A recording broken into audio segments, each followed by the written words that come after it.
प्यारे बच्चों, previous video में हमने संज्ञा के बारे में बात किया था।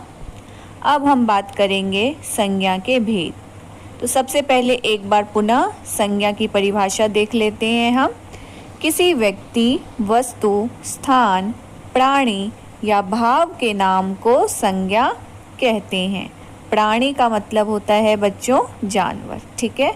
किसी व्यक्ति, वस्तु, स्थान, प्राणी या भाव के नाम को संज्ञा कहते हैं। कॉपी में लिख लीजिए, याद भी रहेगा। अब संज्ञा के 3 भेद होते हैं, व्यक्तिवाचक, जातिवाचक, भाववाचक। अब हम बात करते हैं व्यक्तिवाचक संज्ञा।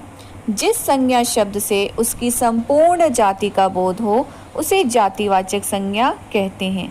जिससे संपूर्ण ओवरऑल एक जाति का बोध हो, जैसे लड़का, संपूर्ण लड़का जाति का बोध हो रहा है। लड़की, नदी, नगर, पशु, पक्षी, पेड़, संपूर्ण जाति का जिस शब्द से पता चले वो जातिवाचक संज्ञा में आता है। ठीक है मेरे प्यारे बच्चों।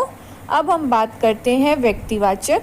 व्यक्तिवाचक बेटा वही शब्द होते हैं जो विशेष होता है। विशेष वही होते हैं जो एक होता है, ठीक है। एक व्यक्ति, एक वस्तु, एक स्थान जो विशेष हो, ठीक है। जैसे राम, भारत, रामायण की किताब एक ही है, महाभारत की किताब एक ही है, होली बुक, ठीक है। ये सारे जो एक हैं, जो विशेष हैं, वो व्यक्तिवाचक संज्ञा में आते हैं। अब हम बात करते हैं भाववाचक।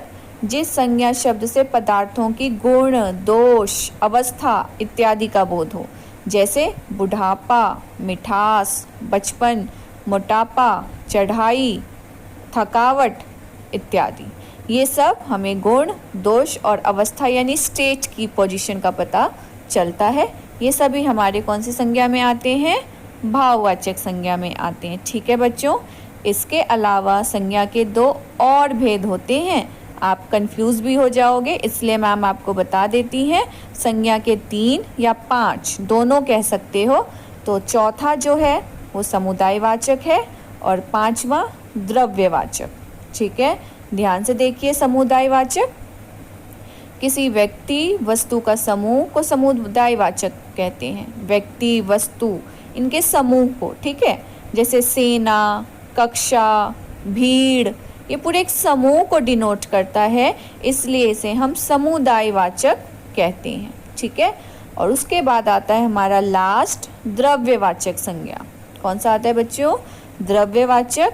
और द्रव्यवाचक संज्ञा में 2 चीज़ें होती है, एक धातु, धातु यानी मेटल्स, और एक द्रव्य, द्रव्य यानी लिक्विड। ये दोनों जिसमें बात हो तो याद रखना वो द्रव्यवाचक में होगा।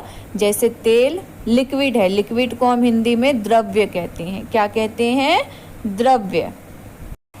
तो जिसमें धातु और द्रव्य के पदार्थों का पता चले उसे हम द्रव्यवाचक संज्ञा कहते हैं। प्यारे बच्चों, अब आपसे अगर कोई पूछे संज्ञा के कितने भेद होते हैं, तो अगर आप 3 कहेंगे तब भी ठीक है, और अगर आप 5 कहते हैं तब भी ठीक है। आप बड़े बच्चे हो तो आप संज्ञा के 5 भेद बताएंगे। क्या बताएंगे? संज्ञा के 5 भेद होते हैं, ठीक है मेरे प्यारे बच्चों।